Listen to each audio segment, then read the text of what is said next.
área de pousio, tá? Pousio. Às vezes você vai se deparar com essa palavra. A área que eles abandonaram depois também vai ser um pousio. Aí quando ele estiver na terceira área, essa primeira área já vai ter se recuperado praticamente, tá? É uma rotação, tá, de terras aí. Isso é agricultura itinerante, tá? Populações quilombolas da região do Vale do Ribeiro, no interior de São Paulo. O método tradicional de plantio de coiva, como é denominada a prática no Brasil, tem auxiliado a preservação ambiental. Tá? Apesar disso, os processos de derrubada de canteiros na floresta, embora estejam inseridos em um contexto maior de práticas no conjunto que revelam ser sustentáveis, né, nem sempre é compreendido então pelos órgãos fiscalizantes, aí, os órgãos ambientais, e aí está uma grande questão. Por quê? Na questão da burocracia, né, no travamento do plantio aí desses quilombolas, que é da região de São Paulo, do Vale do Ribeira. Inclusive, foi aí que aconteceu um incidente aí com o presidente, ele foi lá e visitou as pessoas, né, e saiu uma polêmica aí, depois vocês procuram no YouTube, você vai achar. Então, essa população do Vale do Ribeira, elas têm uma dificuldade em abrir novas áreas de plantio, porque precisa de licença ambiental. Quando o cara consegue a licença ambiental, já passou a época de plantio, de semear a semente. Então ele já perdeu, é muito burocrático. Quer dizer, é burocrático em certas circunstâncias, né? Se o governo quiser facilitar essas questões para que exista esse sistema, tudo bem. Mas não é o que vem acontecendo, né? Principalmente aqui nessa reportagem, se você ler. Então, por conta dessa lei, né, a lei da Mata Atlântica, que é exigido diversas autorizações ambientais, que são chamadas aí de licenças ambientais, para você derrubar, fazer a supressão da vegetação.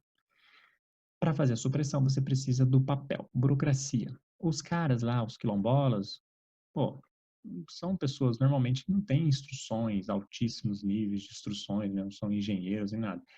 Para você requerer essas licenças, você precisa de pessoas instruídas, principalmente técnicos, no caso, um geógrafo, um agrimensor, ou um engenheiro ambiental, eles têm essa capacidade técnica para adquirir essas licenças. Só que essas licenças demoram para ser dadas.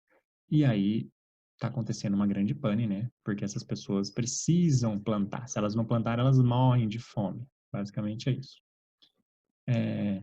Olha só, essa população do Vale do Ribeira, ó, estima-se que eles alteraram a vegetação nativa em 13% apenas. Desde 1965, os caras alteraram apenas 13% da vegetação nativa. Ou seja, o que eles fizeram ali tipo, se você colocar na balança, né, o tempo que eles estão ali fazendo esse processo de derrubada de vegetação, eles conseguiram alterar 13% desde 1965. Então, é muito pouco, tá? Outra questão muito importante, a comunidade maneja uma grande diversidade de produtos agrícolas, que são 16 tipos de milho, 30 tipos de batata doce, além da grande variedade de mandioca, arroz, feijão e abóbora. Um dos problemas da produção é que o grau de burocracia é gigante, né, como a gente já havia falado. Por isso que eles estão conseguindo produzir. Uma outra questão que saiu nas pesquisas, ó, 14 comunidades identificou o atraso nas licenças em 45% dos pedidos, ou seja, são várias comunidades quilombolas, tá? Em 14 delas tiveram a licença aí meio que negada. Desse total, 76% deixaram de plantar. Isso significou 270 toneladas de produtos, ao menos um grande impacto para as famílias. Ou seja, por não ter sido expedidas essas licenças ambientais para o desmatamento, deixaram-se de produzir 270 toneladas de comida. Comida para abastecer as famílias. Tá? Então, depois você dá uma lida aí. E agora a gente vai para finalizar esse assunto, já está com 14 minutos, falar aqui sobre agricultura irrigada na América e na África. Tá? Bom, em questão da África, né, da agricultura itinerante acontece mais na América Latina, tá? E na África. Na América do Norte isso não é muito comum, tá? Porque é mais em situações tropicais, como a gente havia dito. Já a agricultura irrigada, né, ela acontece muito em todas essas regiões, tanto na América do Norte quanto na América do Sul, e por aí a gente vai ver. Por que que é irrigada, né? Por conta da sazonalidade da regularidade das chuvas. Se você não tem uma regularidade de chuva constante, fica ruim para plantar. Você precisa de água constantemente para as plantas. Inclusive, eu estava vendo aqui minha planta que eu tenho no fundo de casa, um hortelã. Eu deixei 2 dias sem colocar água, a bichinha morreu, quase que morreu, tá sequinha. Ou seja, tem que regar todos os dias. Chove todos os dias? Não, se dependesse da chuva, minha planta ia morrer. Então, eu preciso regar. E assim vai, né? Alguns tipos de plantas você precisa de água constantemente, principalmente frutas, como a gente vai ver aqui.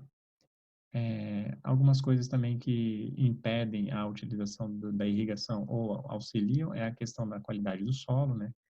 Que muitas vezes carece de nutrientes, e as condições econômicas e tecnológicas, essa principalmente, porque fazer irrigação de um tipo de planta lá não é nada barato, é extremamente caro, né? Exige equipamentos e técnicas.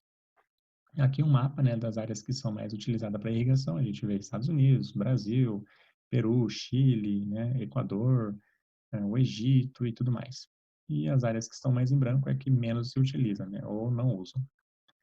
É, Na América Latina, né, a extração de água para plantio, né, cresceu. A maior parte da extração de água na América Latina, 70%, é para destinação da agricultura irrigada, certo?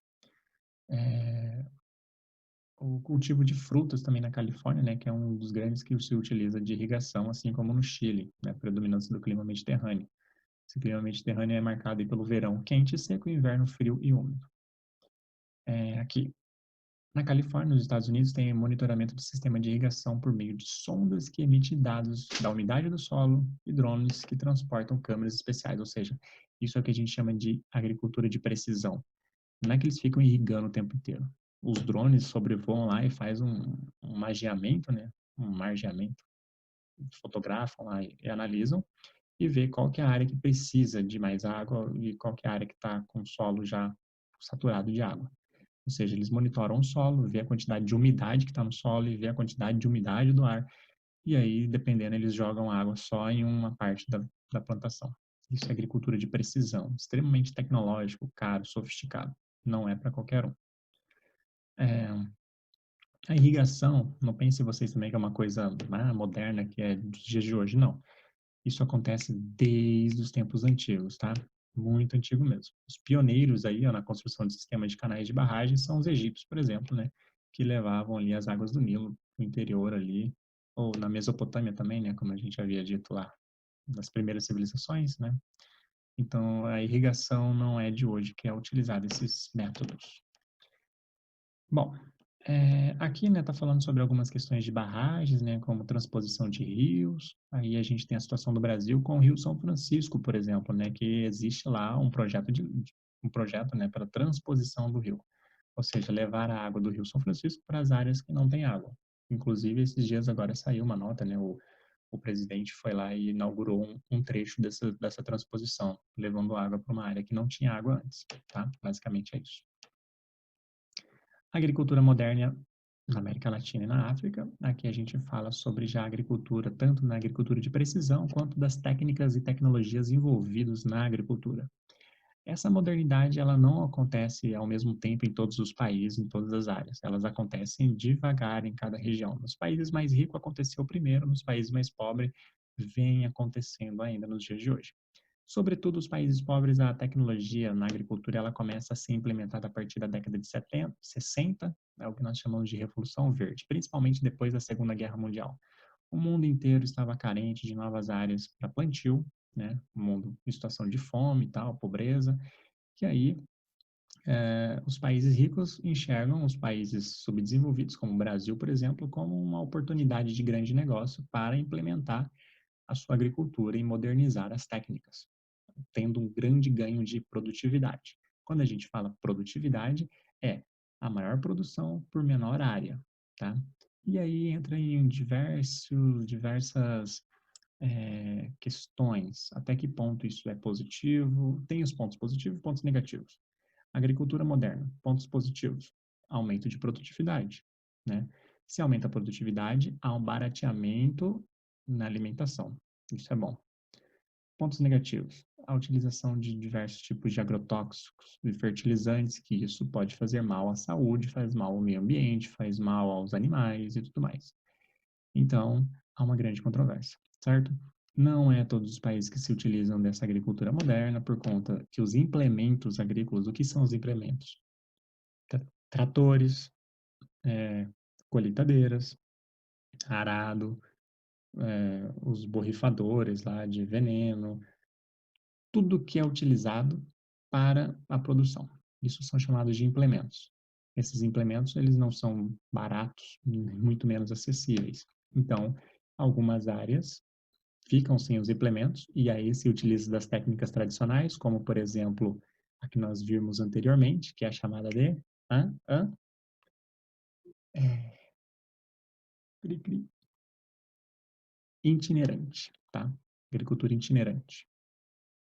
Ou, né, quando tem a técnica, quando tem o dinheiro, quando tem o cascalho, você vai lá e compra um trator e faz o negócio acontecer. Beleza?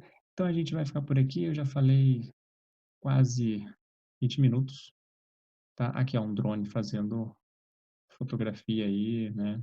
Isso aqui é agricultura de precisão. E depois a gente continua falando sobre isso aqui. Muito obrigado, tá? Se você viu esse vídeo até aqui, qualquer dúvida, comente aqui, ó. Coloque aqui embaixo aqui, comenta, tá? Aí eu vou ler. Comenta assim, eu não entendi. Ou comenta, gostei, tá? Muito obrigado, então. Tchau.